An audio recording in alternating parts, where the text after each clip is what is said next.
Is the doctrine of original sin found in the early chapters of Genesis?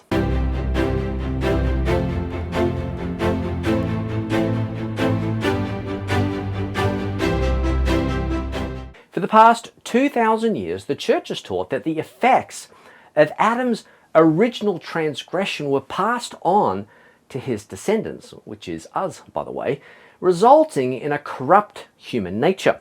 Now, consequently, all humans now have an innate compulsion or a desire to sort of sin, which secondarily leads to personal acts of sin.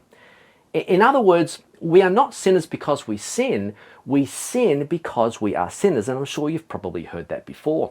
So it is this sort of innate sinful nature inherited from Adam that, according to the Orthodox Christian faith, causes humans to die physically. Now, in the last few decades, however, a number of theistic evolutionists, they've claimed that this teaching is not to be found in the early chapters of Genesis. Now, consider these words from apologist and Bible scholar William Lane Craig. Now, with respect to the classic doctrine of original sin, it might sound surprising to some that I don't find this doctrine taught in the Bible. When you read Genesis 2 and 3 and the account of the fall, there is no suggestion whatsoever that Adam and Eve's sin is imputed to every one of their descendants. Now, Bible scholar Daniel Harlow is in agreement with Craig, and he says that Genesis 3, read in its immediate context, does not depict the man and woman's transgression as an act that infected all subsequent humanity. The narrative does not envision either a fall or original sin as traditionally conceived. Of course, if the doctrine of original sin is not found in early Genesis, or in fact the rest of the Bible, then how do these theistic evolutionists explain the existence of moral evil and sin in humans?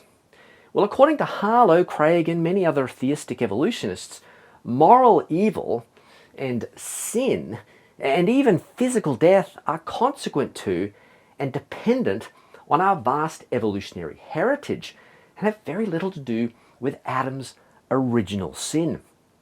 Craig, for example, he says, is there no other alternative to either imputation or corrupted nature for explaining people's proclivity towards sin?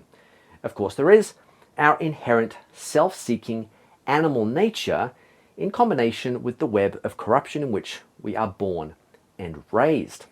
And Harlow, he says, a range of evidence establishes that virtually all of the acts considered sinful in humans are part of the natural repertoire of behavior among animals, especially primates. Far from infecting the rest of the animal creation with selfish behaviors, we humans inherited these tendencies from our animal past. Now, in this video series, I will argue that the classic doctrine of original sin, that is that Adam's descendants inherit his corrupt nature, his guilt, and his death. I'll argue that this doctrine is actually found in the early chapters of Genesis, contra Craig, Harlow, and many other theistic evolutionists. In other words, I will purposefully avoid texts found elsewhere in Scripture. Okay, so let's start with inherited guilt. Now, when we say guilt, we simply mean that Adam's descendants are in some sense liable and thus punished for Adam's sin. Now, later in the Bible, the Apostle Paul will declare that this punishment affects one's spiritual destination. Admittedly, this kind of Pauline clarity is lacking in the early chapters of Genesis, but the principle of inherited guilt most certainly is not. Consider the penalties pronounced on the woman and the man. To Eve, God says, I will surely multiply your pain in childbearing. In pain you shall bring forth children. And to Adam, God says, cursed is the ground because of you. In pain you shall eat all the days of your life. Now, these pains, they're not limited to Adam and Eve. All Bible scholars realize that these curses upon the woman and the man universally extend to all women and all men. We are meant to understand that the punishment of pain in childbirth and toil in work, the most fundamental facets of womanhood and manhood respectively, have been detrimentally altered in a universal way. But if this is the case, and it is, then this means that at the very least, these two aspects of Adam and Eve's guilt have indeed been passed on to all human beings. Now, Harlow himself, he contends that it, talking of the transgression, also brings a shameful self-awareness, the burden of adult responsibility, and a world of pain they had not anticipated. Yet if the Adamic act brought about a seemingly universal, shameful self-awareness and an equally universal world of pain, then in what sense can Harlow elsewhere claim that subsequent humanity has not been infected by that act? What of an inherited propensity to sin? Well, it doesn't take much theological training to discover a moral gulf that separates Genesis 2 from the rest of Genesis and in fact the rest of the Bible. And although no verse directly ties Adam and Eve's sin to the long list of sins delineated in early Genesis's Hall of Shame, there can be little doubt that the reader is supposed to trace these vices back to their fountainhead. That's Adam and Eve. Anger, murder, pride, hatred, lust, sexual immorality, drunkenness, covetousness, and a whole host of subtle variations on each of these sins come starkly into view in early Genesis. Cain is told that sin is crouching at the door. Its desire is contrary to you, but you must rule over it. And God exclaims that the wickedness of man was great in all the earth, and that every intention of the thoughts of his heart was evil continuously. Even after the flood, God must promise Noah that he will never again bring a flood over the earth, even though the intention of man's heart is evil from his youth.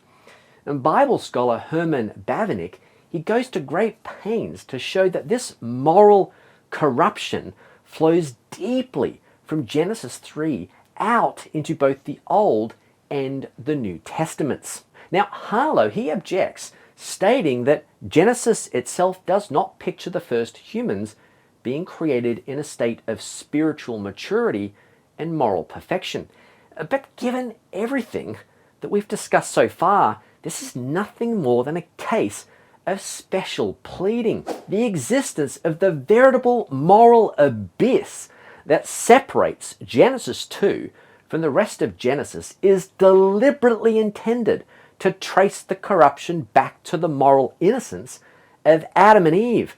This is unavoidable. Although the exact mechanism explaining how this moral condition was passed on is not discussed, it does not take much imagination to conclude that somehow, in some strange metaphysical and or physical way, Adam and Eve's now fallen nature was indeed inherited by their descendants. Is it any wonder then that the Apostle Paul, and after him Irenaeus, Origen, Tertullian, Athanasius, and Ambrose of Milan, all held to some sort of formulation of the doctrine of original sin, which was, of course, finally and succinctly distilled by St. Augustine into the doctrine that the Church possesses today. Now, perhaps the most significant aspect of Adam and Eve's guilt that was transferred to their children is physical human death. But I will talk more about that, as well as the theistic evolutionary belief that our human propensity to sin comes from our evolutionary past, in an upcoming video, so stay tuned. So that's all from me, Ken Coulson, here at Creation Unfolding. Look, pound that like button. Please do that. If you got anything out of this video, there is a link in the description if you'd like to give. I always appreciate that. And of course, share this on your social media platforms. Do it right now if you thought this was, again, stuff that is illuminating and helpful to your and other Christian faith. Okay, so that's it from me. We will see you next time. Thank you and goodbye.